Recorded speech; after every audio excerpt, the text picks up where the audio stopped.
Welcome to Rock Kaput. Finally, the kings of rock are on Rock Kaput. Yeah, the incredible Gluecifer from Oslo, Norway. My name is Alex, and with me is Oliver, Hello. as always. And yeah, we are ranking the whole catalog of this high energy, action packed rock heroes. Yeah, but before we get into it, as always, please like and subscribe to the channel so you get notifications when we upload new content, new videos on metal, rock, and punk, and also sometimes Simon and Garfunkel. So, It's Steely Dan. and Steely Dan, yeah. Yeah, you can go through our playlists and you might find some surprises on YouTube. So, okay, I will give you a quick introduction to the band if you don't know them. Gluecifer are kind of a punk rock, rock and roll punk band from Oslo, Norway, formed in 1994. And they became one of the leading bands of the Scandinavian punk and roll invasion um, in the 90s. That also included acts like Turbo Negro and the Helicopters or the Backyard Babies and many more. Yeah, and their music kind of combines hard rock riffing, but punk energy, very fast songs and memorable hooks. And they were inspired by bands like AC/DC, but also punk bands like the Dictators or the Ramones, or of course the MC5 and the Stooges. Yeah, and their classic lineup, I would say, consisted from 1997 to the year 2000. And they also had kind of names like the Ramones. They called themselves Biv Malibu. He's the singer, Captain Poon, main songwriter and guitar player, Raldo Useless on the second guitar, Danny Young on drums, and John Average on bass. And the first four, all except John Average, are still in the band to this day after the reunion.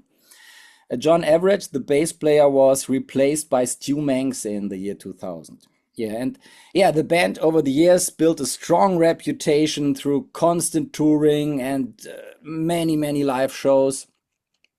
And yeah, they released five studio albums between 1997 and 2004 and became known far beyond Norway.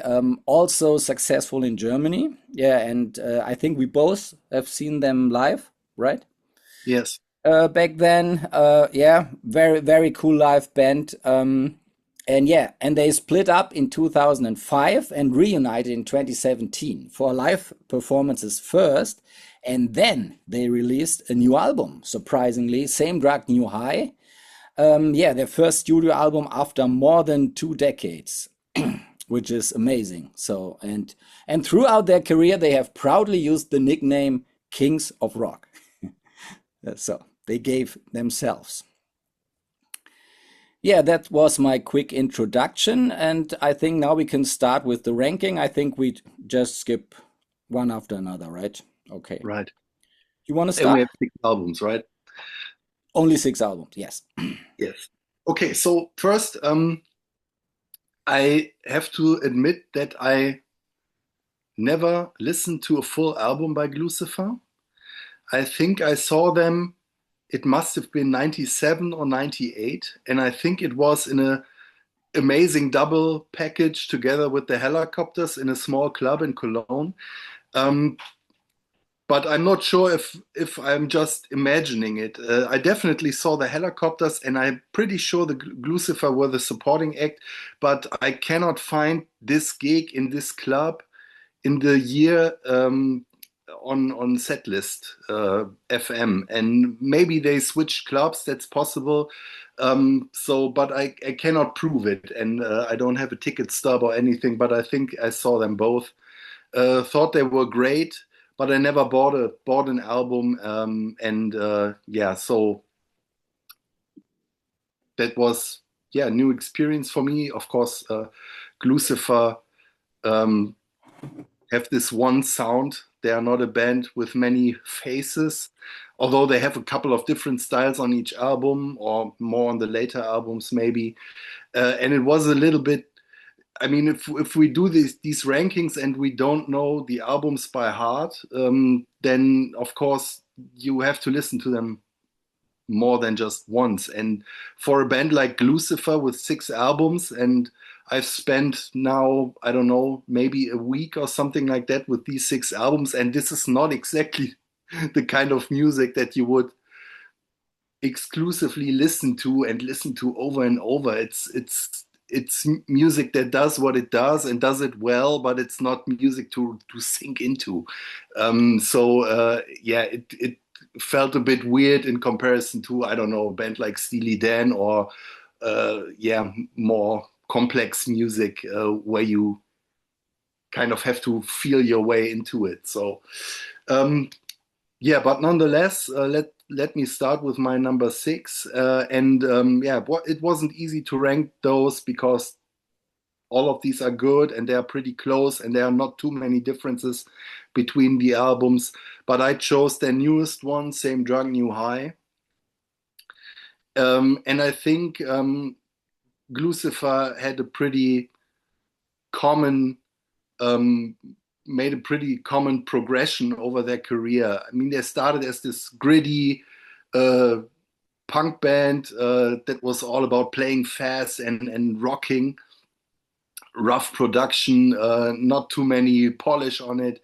But that's a sound that you cannot sustain over, I don't know, a whole career. So they start to become more yeah, varied in their songwriting, and then the production gets a little bit more polished. And yeah, Same Drug New High is the latest album by them, and it's it's still a rocking album, but it feels like it feels a bit like a friendly family punk rock album. So it's pretty polished. It has um, poppy melodies. Yeah, it feels very 4K in the production values. Yeah, it's a pop album basically, and there are still good songwriters. So there are a couple of songs I really like. The opener, "The Idiot," is a pretty fast rocker. The title track is great. I love Farmer City. They are always managing to have great hook lines on their songs, which you can immediately sing along to. They're doing that well. They have a couple of experiments, and I'm not too fond of all of them. And on this one, a song like "I'm Ready," um, I'm suspecting it was a single. I'm not sure, Yes. but that's a song. Again, it's super hooky. Has this very earwormy quality, but for me, it's too much. It has this very pleasing pop melody in the melody lines that Biff is singing, and it's yeah, it's a bit like cosplaying punk rock to me. So you noticed they polished off the edges a bit, and this is kind of the high point of that development, I would say. So it's my number six, but it's still an enjoyable listen with a couple of good tracks. Yeah, all in all, I just think that I prefer it when they were really rocking out and not caring about. Yeah, it sounds a bit like they are aiming at sales, I think. Okay. Good. So, my number 6 is for similar reason you just mentioned, but it's a different album. Is Basement Apes. Their first major label album on Sony. Yeah, the title is a play, of course, on the Basement Tapes by Bob Dylan and the band. Yeah, and the musical style here is their usual blend of punk and rock, but this time also power pop influences. And it became their best-selling album in Norway, which is kind of mind-blowing for me. And yeah, it's a much broader sound. They have acoustic things they have never done before, acoustic instruments, piano even, and more melody than earlier albums. Uh, Great variety in songwriting compared with previous albums, if you want that. But I don't want this from Gluecifer at all. I don't think they are this kind of band. I mean, some rockers can pull it off, can and I don't consider Biff Malibu as a kind of a pop rock singer. His voice doesn't work for me. I mean, he's a really good singer, but he doesn't have a pop appeal or a pop charisma in his voice. If I mean, I even have problems with his hard rock Biff's hard rock persona a little bit. If he's not the punky, energetic Biff, um, I don't like him that much, and I am a big Gluecifer fan actually. Yeah, but after their punk phase, the albums are spotty for me. So yeah, and I hate the album cover. I think it's horrible. And I also hated the first song I heard from this one when it came out. I think it was Easy Living. Horrible song. Never liked it. I still tried to get into it later on because I like the band and I learned to appreciate it when a band tries something new and try to understand it. No, but I still dislike the production, the songs, and most of all the singing. It, yeah, I have a problem with Biff here. Um, yeah, even though they are very energetic sometimes on this album, I don't get it. So I want the punk rock shouter and not this kind of and also the whole band. It's not the Gluecifer I want to hear. I couldn't get into it. I don't like this album. Sorry. So I Okay. Um, yeah, let's just get on. So my number five would be their second to last album. Um, uh, what's the title again? Wait a second. Automatic Thrill. Automatic Thrill. Thank you.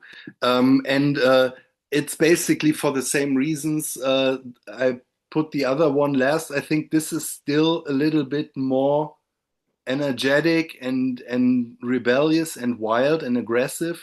So there are a couple of great songs. I like the opener, the title track, Automatic Thrill. Car Full of Stash is a great song. Here Come the Pigs is pretty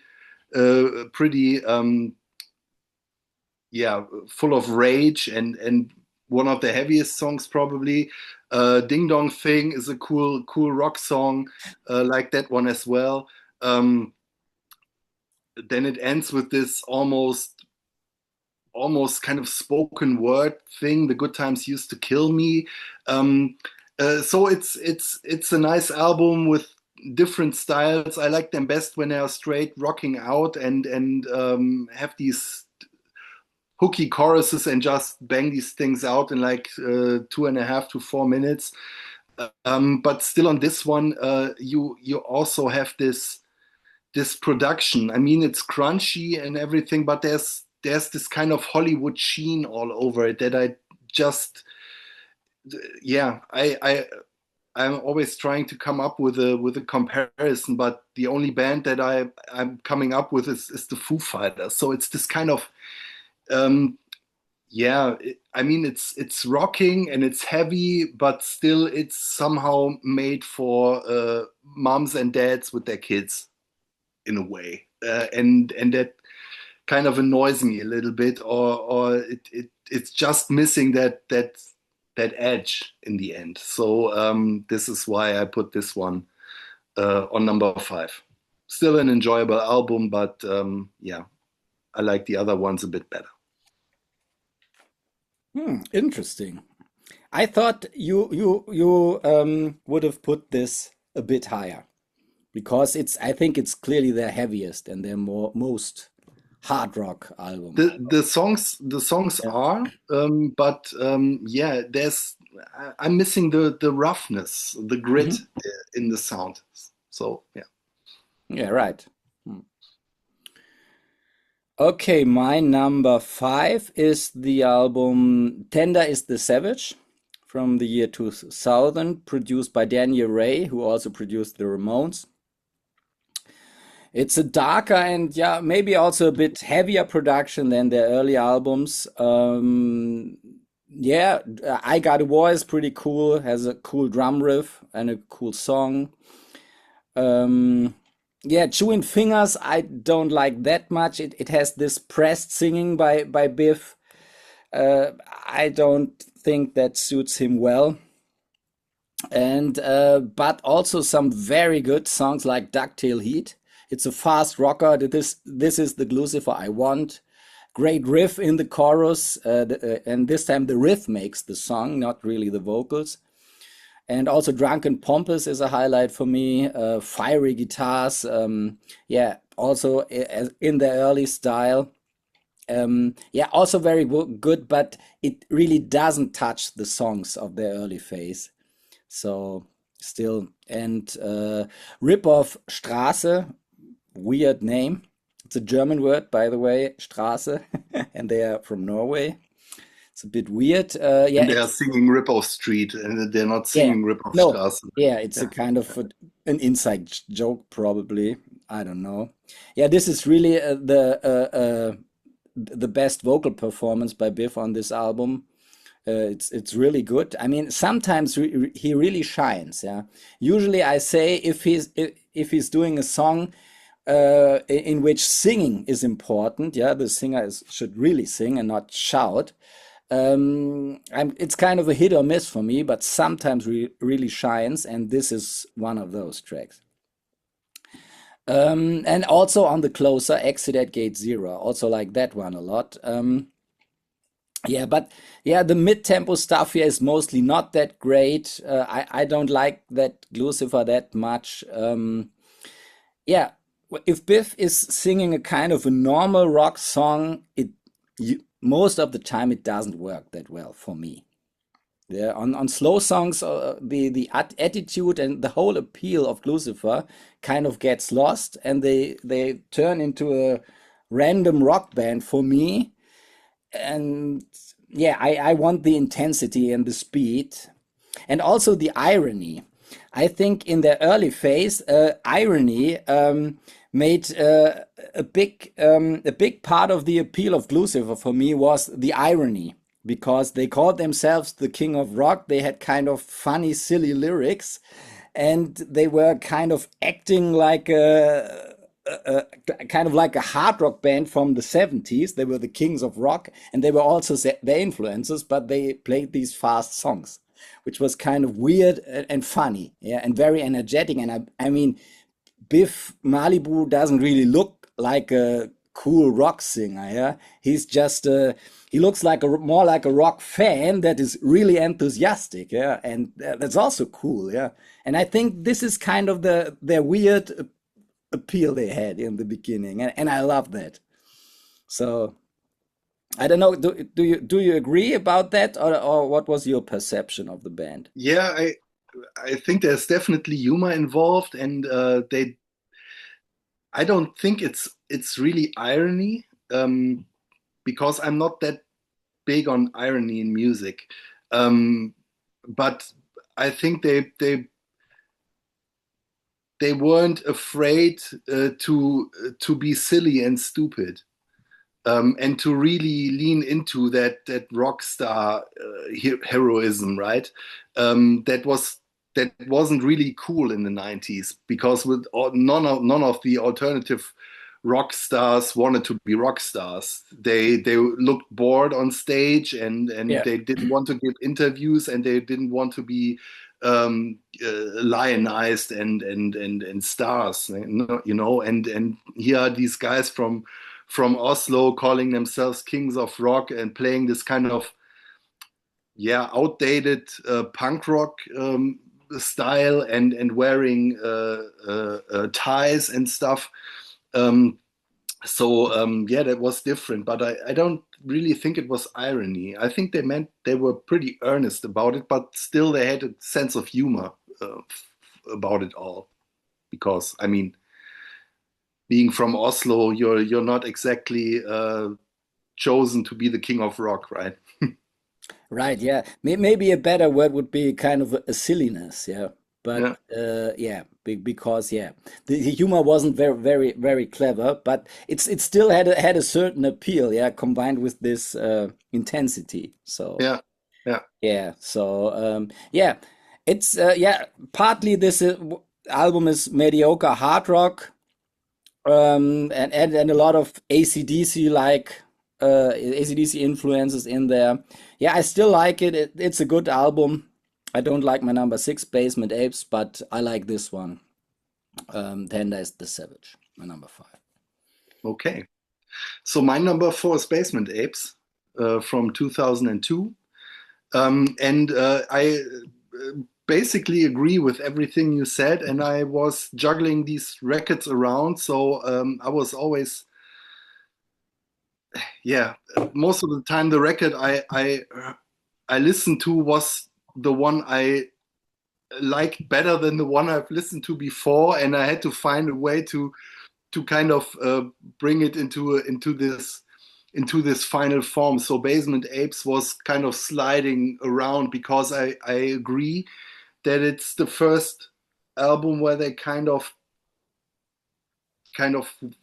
start to venture and try different things, and not all of them work, and they are going away from this with this one note punk rock guys who are always playing it fast. And yeah, but still I like the sound of this record because it still has to me it's still pretty close to what they did before sound wise, and there are still great songs. The opener Reversed is great. I think the lyrics are wonderful.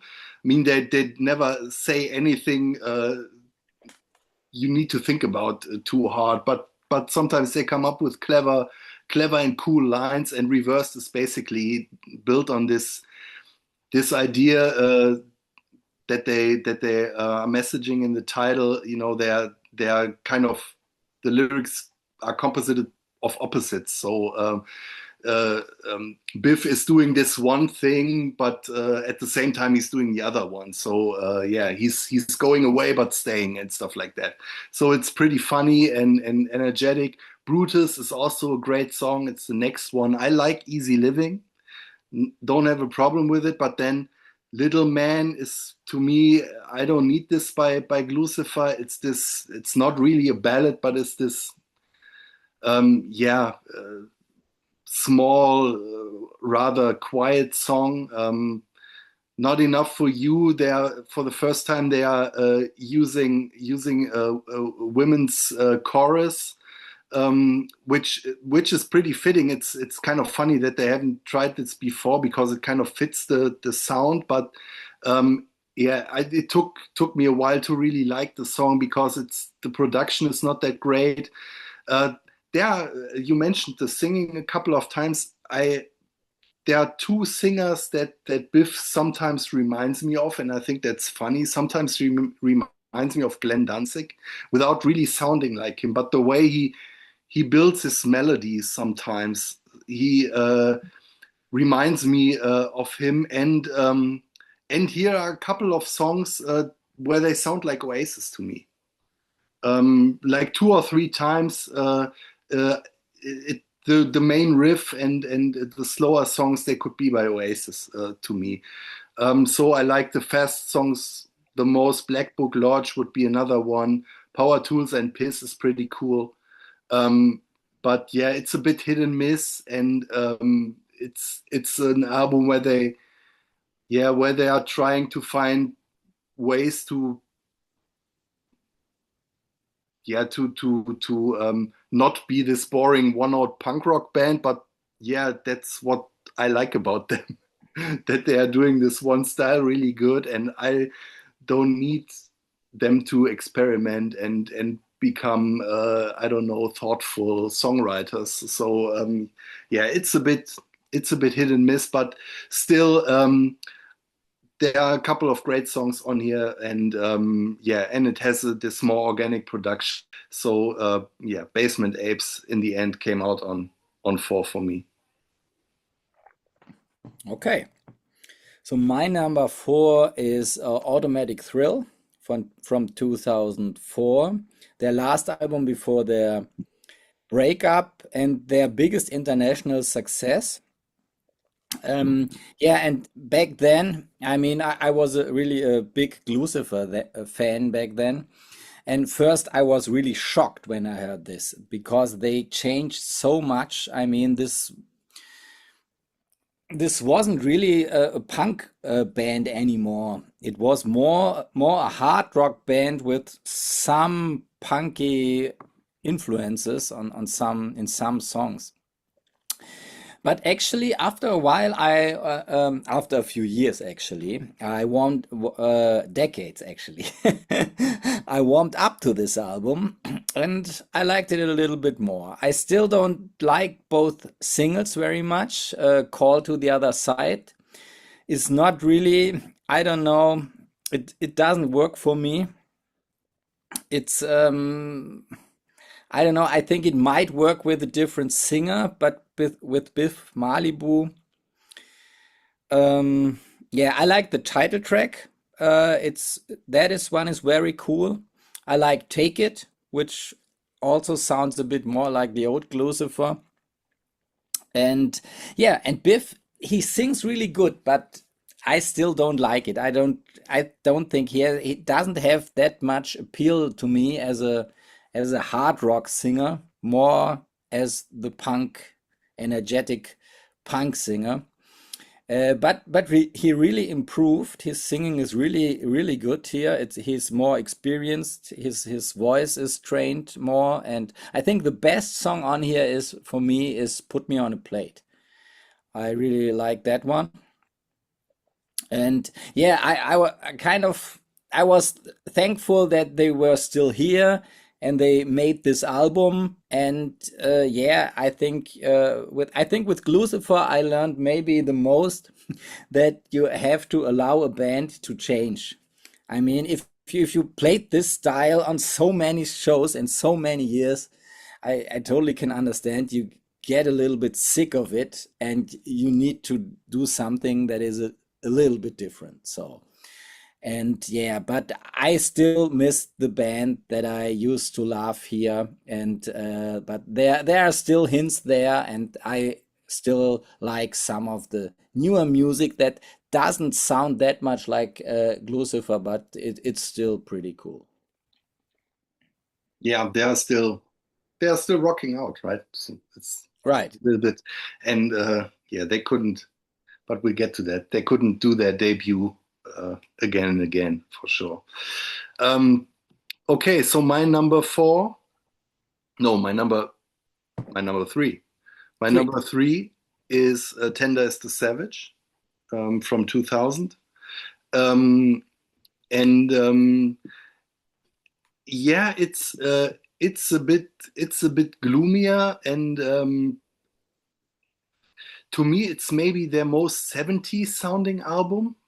I can't really explain, or maybe it's just the feeling I get from listening to it. So to me, this is um, pretty homogeneous, this album. There's not that much variety on it, and I don't think there are too many really outstanding songs. Or let's say there are a couple of outstanding songs, but they are not towering above the rest like on other albums. Um, Starts off pretty great with I Got a War. I like that one. I think you mentioned Rip Off Street is pretty cool. Dog Day, Dog Night. I love that one. Sputnik Monroe is also a cool song. Exit at Gate Zero. I like those. The other are also good. Um, yeah, I can't really. Every time I listen to it, I like it, but when I'm not listening to it, I think there's something wrong with it. I don't know if that makes any sense. Um, It makes total so sense.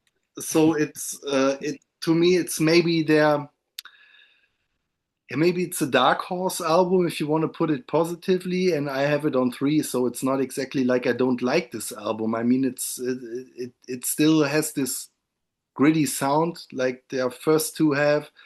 Um, but yeah, the punk rock edge is fading a bit into the background. Um, I don't know.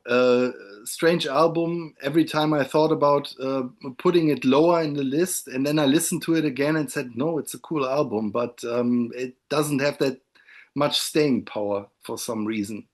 Yeah, you just have to listen to it again and again and again to make sure you like it. Yeah, but it's my number three, so that's it. Okay. So my number three is their new album, Same Drug, New High, from this year, their first studio album in 22 years. Yeah, and it's really a very, very strong comeback album. I did not see this coming at all. It's really, really cool and really energetic. It's a very modern album. And yeah, I welcomed this album. I liked it immediately. Maybe because I did not expect something different. That was a problem I had with the last three Gluecifer albums because they didn't meet my expectations. They weren't punk rock enough. They weren't energetic enough. And it was very spotty. I mean, Automatic Thrill is also not punk rocky, but I think it's a more homogenic album experience, and it's very honest in we're doing something different. And on the albums before, I always hoped, yeah, they're going back. Not really, a little bit. Yeah, and this new one, this feels. Maybe this will change with time, but right now this feels very, very exciting to me, and I'm glad they're back. Um, yeah, it's really a very cool modern rock album, very entertaining.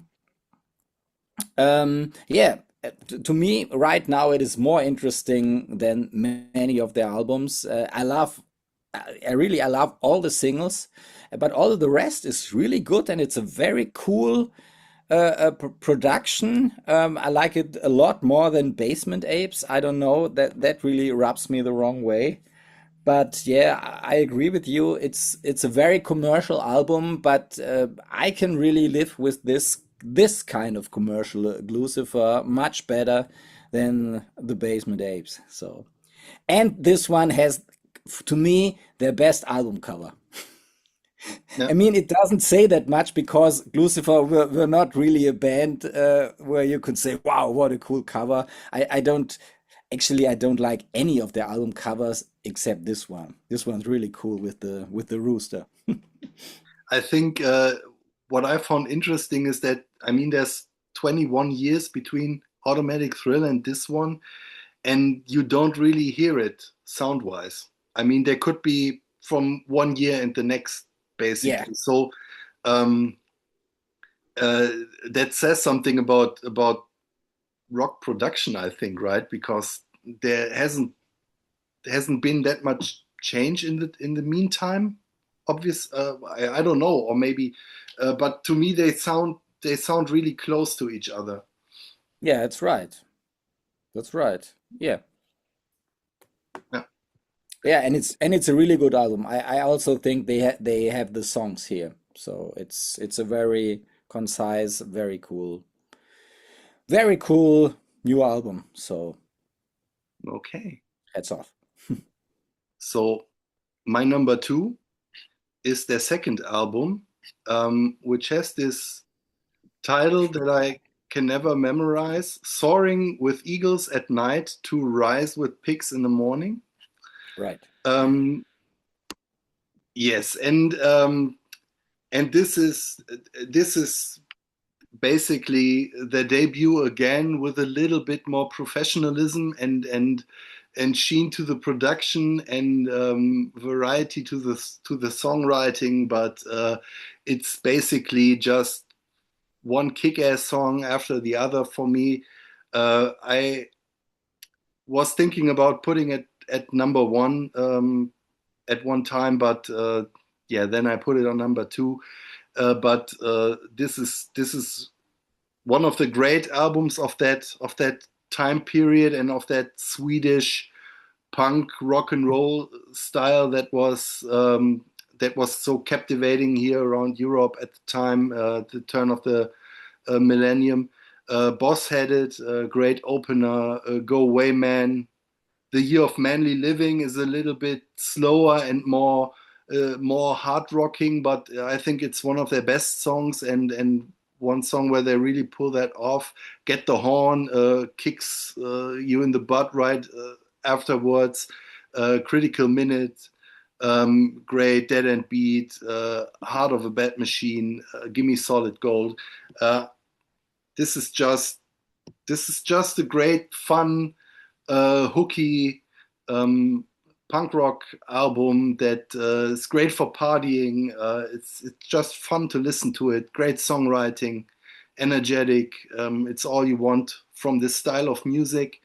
Um, so yeah, why is it not my number one? Because there's one other record I like a little bit better, but this could easily be number one. And yeah, it's it's probably, I would say it's probably their most accomplished album, maybe. Um, and they stepped away from that style a little bit afterwards, still making good records. But if you want the punk rocking, fast and fun Gluecifer, then this is a good place to start, I think. Certainly. So my number two is their debut, Ride in the Tiger from 1997. Their breakthrough album, it also helped launch the whole Scandinavian punk and roll explosion. Yeah, it's very raw, very punky. Um, yeah, it has one cool punk rocker after another, Leather Chair, Rockthrone, very cool songs. And yeah, and Biff here, he really has this do-it-yourself charm and attitude in his voice, and an energy. It's really great, yeah. And sometimes he writes lines, vocal lines, he can barely even sing, but he has so much energy and he hits it right enough. It's very cool. So yeah, I talked to this before. Later on, to me, he has a bit of an identity problem because he turns into this kind of rock singer he wanted to be, but yeah, he doesn't have the charisma for it, and I don't know. Um, Yeah, he always sounds a little bit like someone else. That's why I brought up Glenn Danzig. When he's trying to sing, he sounds like if he's thinking of guys he wants to sound like, and he's mhm. emulating their style even when he doesn't have the voice or the range or Yeah, whatever. yeah, that might very well be. Yeah, yeah, right. Yeah, and yeah, it's a very cool album, and I love it. All the songs are great. I think the closer is a little bit strange. It's a cover by a band called Zodiac Mindwarp. I don't know do you know the original? I know Zodiac Mind Warp, and maybe I have heard this song in the early 90s, but I don't remember it. And I didn't know it when you mentioned it. I remembered the song title, and but I thought it was by them actually. Ah, yeah, okay. So I don't think it's a very good song. I think many of their songs are much better. Not really a good closer to me. But the rest of the album is really great, really kick-ass songs, and yeah, if you listen to this, you already can imagine that this might be a very cool live act. Yeah, yeah, So that's my number two. yeah. And obviously, it's my number one. Um, so first off, I love this album cover. Um, the title "Riding the Tiger." It reminds me of Dio. I guess they were thinking of something else, but it's kind of fitting. Um, the white loafers on a tiger rug.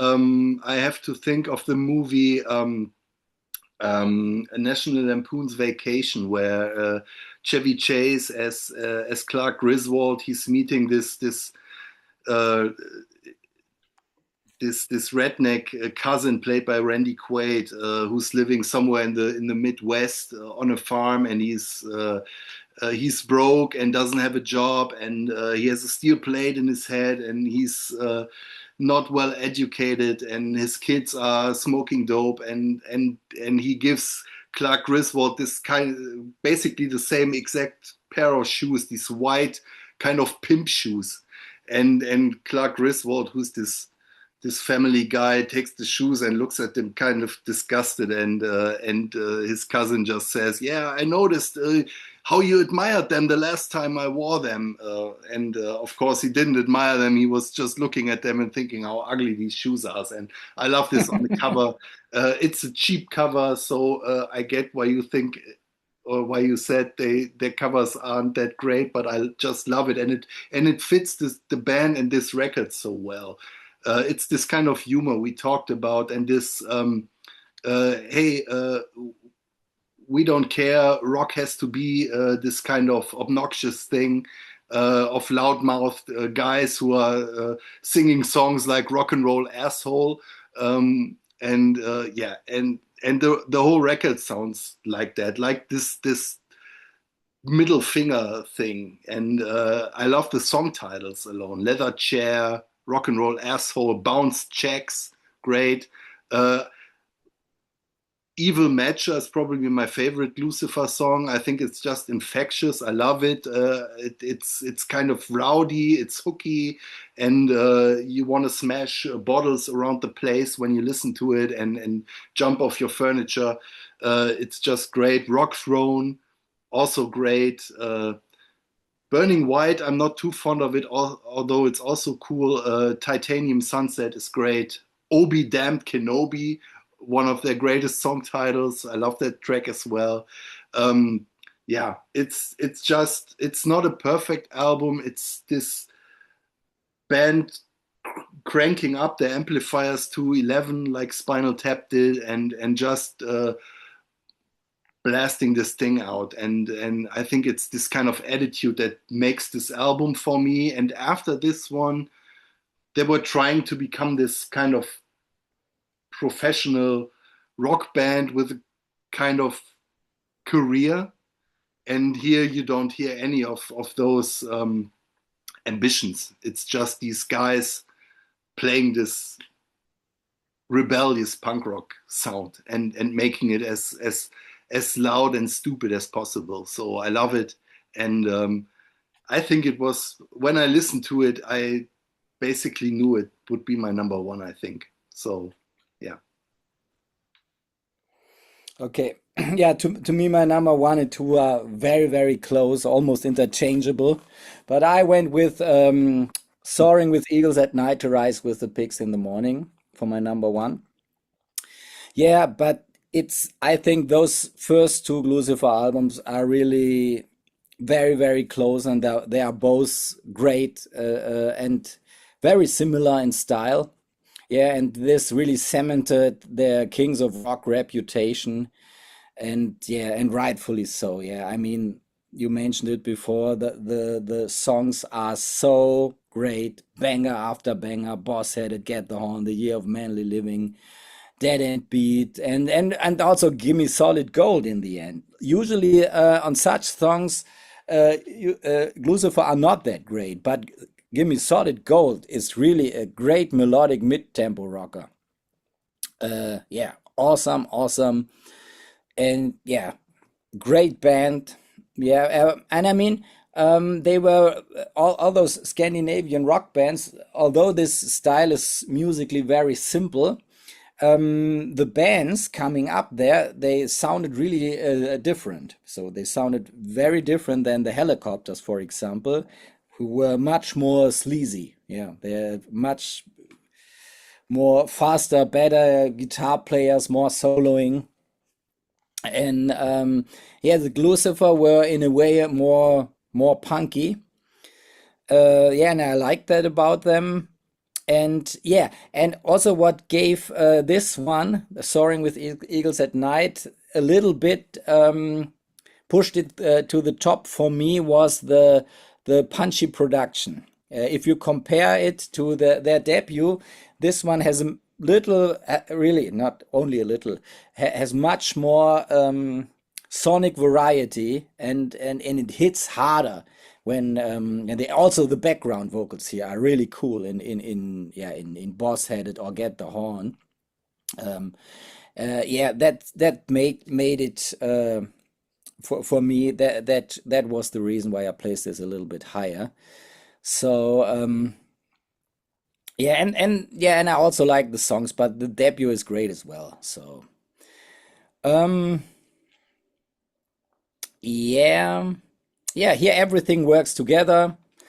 The attitude, the speed, and the songs. Yeah, I can listen to this front to back, and I love it. Yeah, they kind of a silly punk rock version of 70s and 80s hard rock, in a way, a Ramones version, if you want.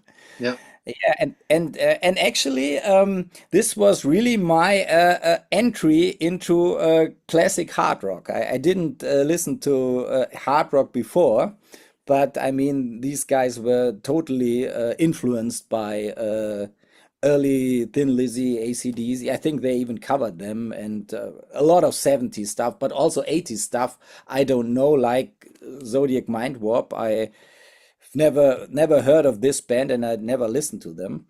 And yeah, and they are also influenced by, I don't know, by Kiss and all the great 70s bands. And yeah, great album, and for me, peak Lucifer. Yeah. But I guess we will get another one by them, right? So let's see. Probably, yeah. Yeah, yeah, it's cool they are back. And like I said before, even if we criticized a couple of their albums, all of these are fun and good. And yeah, that's always a bit kind of weird with these rankings because you have to find things to criticize in order to rank them. Even if you like an album, you have to kind of nitpick and form opinions that you usually wouldn't form because you would just listen to an album, right? You There's no need to say, "Oh, this is my 13th favorite album by this band." Yeah, right. You wouldn't do that. Yeah. Yeah, yeah. So yeah. Do we want to close? Yeah, I don't think I have anything else to say. Yeah, I think we said it Okay, all. we said it all. Yeah. So if you like the video, please like it, thumbs up, give us a thumbs up, and subscribe to the channel. You will get notifications when we release new videos. And yeah, very soon we will come up with a new video, maybe a ranking, maybe something else. You will see. Let's let's meet on Rock Kaput here.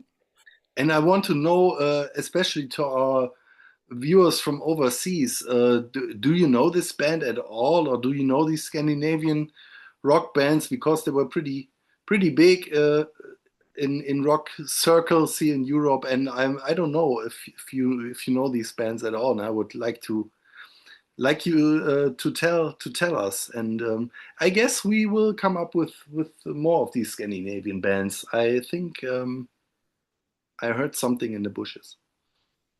Yeah. ABBA, for example. Yes. Yeah, that would be really be interesting if the Gluecifer is known overseas. But I think some of the contrarians know them. So let's see. Okay. Bye and see you. Bye bye.